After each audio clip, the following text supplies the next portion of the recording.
আসসালামু আলাইকুম, সবাই কেমন আছেন? আজকে আমি বাঁধাকপি ভাজি করব।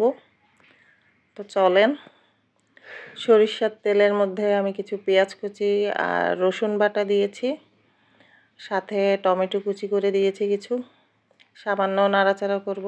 এখন শুকনো মরিচ কুচি করে দিয়েছি, আর এখন যে দিলাম বাঁধাকপি, এটা দিয়ে নাড়াচাড়া করব, একটু মিক্স করে নিব, কারণ বেশি করে দিলে আবার নিচেরগুলো মিক্স করা কষ্ট হয়ে যায়।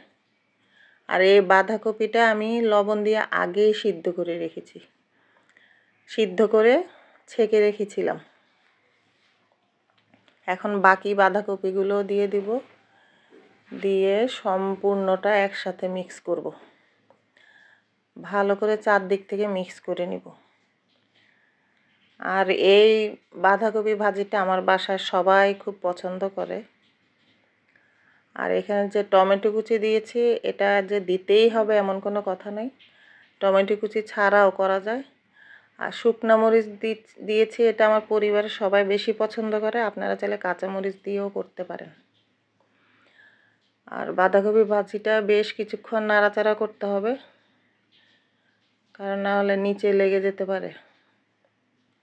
আর এটা লাল না হওয়া পর্যন্তই নাড়াচাড়া করতে হবে। আর প্রায় তৈরি হয়ে গিয়েছে, এই দেখেন লাল হয়ে গিয়েছে।